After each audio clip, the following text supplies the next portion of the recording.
שומעים את האזעקה כאן ברקע? הילדים שלכם שומעים אותה חזק יותר. אנחנו נמצאים בתקופת מלחמה, תקופה קשה מאוד. הילדים מבולבלים, הגבולות מטושטשים. אנחנו כהורים חייבים להציב גבולות ברורים דווקא בתקופה כזאת.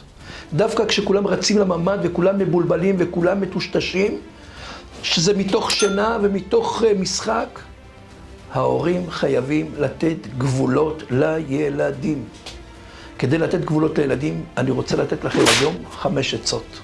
עצה ראשונה, כשאני קובע גבול בבית, הגבול צריך להיות ברור ואני צריך להיות עקבי. הגבול צריך להיות מובן, לא משתנה. אי אפשר לשנות את הגבול שאני מציב מרגע לרגע. זה יוצר בלבול וחוסר ביטחון אצל הילדים. דבר שני, אני רוצה לומר, אל תציבו יותר מדי גבולות. לפעמים אני נותן יותר מדי גבולות לילדים, וזה מאבד את כל הערך. לכן חייבים שהגבולות יהיו ברורים ולא יותר מדי.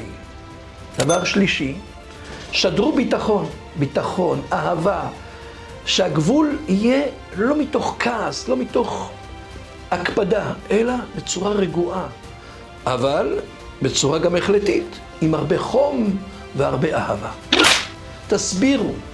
תסבירו את הגבול שאתם מציבים לילד, שהילד יבין על מה הגבול. אני רוצה לתת דוגמה. אתם רוצים להגיד לילד להתקלח. לפעמים הילד לא רוצה להתקלח, או אתם רוצים להגיד לילד לאכול, והילד לא רוצה לאכול. דוגמה שלישית, אתם לא רוצים שהילד ישחק באיזה משחק מסוים. אתם מציבים לו גבול.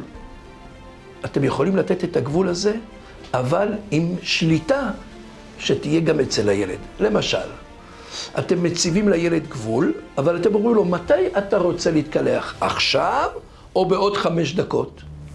את הגבול אתם קבעתם. הילד חייב להתקלח. הוא בוחר מתי להתקלח, עכשיו או בעוד 5 דקות. אתם הצבתם לילד את המצב שהוא צריך לאכול. אתם אומרים לו, אתה רוצה לאכול עכשיו, או שאתה רוצה לאכול אחרי שתסיים לשחק. הגבולות האלה, כשאנחנו מציבים להם את הילדים, אנחנו לא מאבדים אותם. הילדים יודעים, יש זמן לשחק, זמן לאכול, זמן לישון. יש לכל דבר זמן ולכל דבר יש גבול. גבול שמת, בל יעבורון.